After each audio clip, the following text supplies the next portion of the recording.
बिस्मिल्लाहिर्रहमानिर्रहीम। अस्सलाम वालेकुम। मैं हूं मुदस्सिर लुकमान। आज की इस वीडियो में मैं आपको स्पर्म इंक्रीज़ करने के बारे में बताऊंगा। तो आप इस तरह करना है कि जब भी आप वीडियो देखें तो मुकम्मल तौर पर आखिर तक वीडियो देखें, ताकि आपको पता चल सके कि हम किस तरीके से आपको बता रहे हैं, आप ताकि पूरे का पूरा नुस्खा आप सही तरीके से समझ सकें। तो चलते हैं अपने नुस्खे की जानिब। नुस्खा क्या है जी? आपने पीपल का फल लेना है 1 पाव, 2 तोला इलायची खोद लेनी है। इसके अलावा आपने लेनी है मिश्री, हस्बे ज़ायक़ा डाल लें। इन तमाम चीज़ों को पीस लें और महफूज कर लें अपने पास। आपने सुबह और शाम को 1-1 चम्मच इसका खाना है। पानी के साथ खा लें या आप दूध के साथ खा लें, किसी भी कैसे भी आप इसे यूज़ कर सकते हैं। तो इंशाल्लाह आपके जो स्पर्म का मसला है वो हल हो जाएगा। और खजूर का इस्तेमाल आप ज़्यादा से ज़्यादा करें, तो खजूर के भी अल्लाह पाक ने बेशुमार फ़ायदे रखे हैं, इसमें भी स्पर्म इंक्रीज़ हो जाते हैं।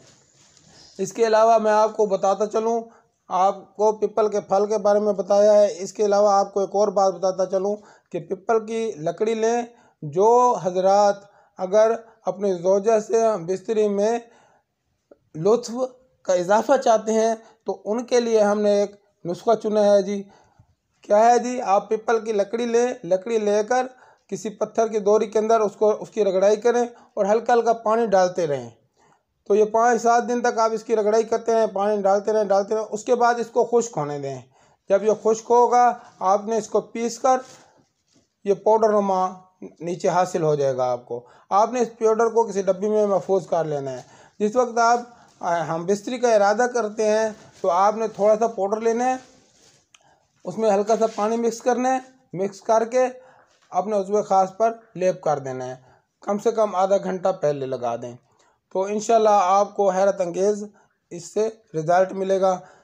हमें अगर आपने चैनल को सब्सक्राइब नहीं किया, सब्सक्राइब करें, लाइक करें, शेयर करें, ताकि हमारी आने वाली हर नई वीडियोज़ की अपडेट आपको मिलती रहे। मिलते हैं नेक्स्ट वीडियो में। अल्लाह हाफ़िज़।